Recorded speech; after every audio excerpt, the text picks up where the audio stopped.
ये कहानी कोई आम कहानी नहीं, ये उस युग की कहानी है जब हड़प्पा सभ्यता के स्थानीय लोगों ने अपने यहाँ शहरी सभ्यता का विकास किया था।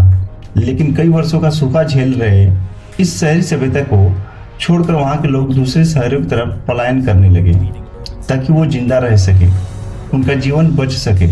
लेकिन प्रकृति को कुछ और ही मंजूर था।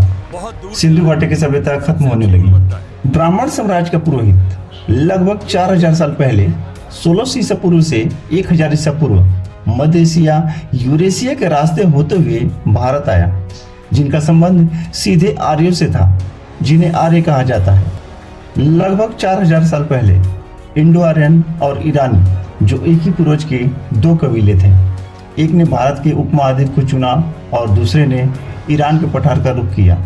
ये वही आर्य थे जो संस्कृत भाषा बोलते थे, जिन्होंने संस्कृत भाषा और वेदों की रचना खुद के लिए की, खुद के लिए सामाजिक ढांचा बनाया और खुद को भगवान का दूत भी बताया, और यहाँ के स्थानीय लोगों के साथ घुल मिल गए।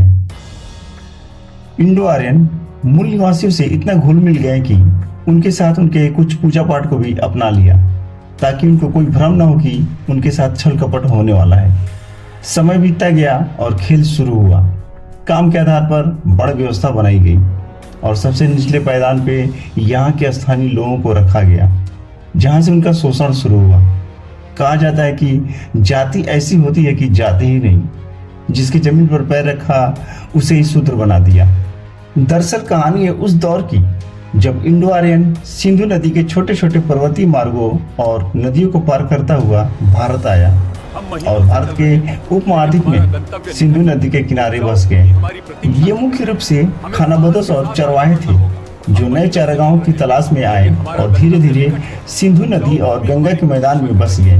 माना जाता है आर्यों का मूल निवास स्थान यूरेशिया क्षेत्र था, जहाँ से वो हिंदू कुश पहाड़ियों को पार करते हुए भारत आए।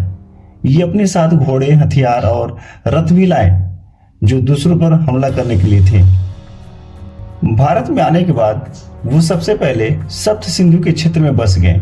सप्त सिंधु का मतलब होता है वो 7 नदियां: सिंधु, झेलम, चिनाब, रावी, ब्यास, सतलज और सरस्वती नदी।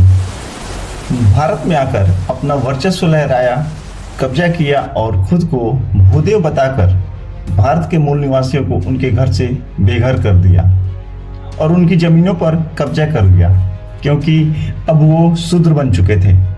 शूद्रों ने विरोध किया, लेकिन आर्यन हथियार के दम पर उन्हें मारने लगे। स्थानीय लोगों के पास कोई हथियार नहीं था, विरोध करने के अलावा कुछ नहीं कर सकते थे।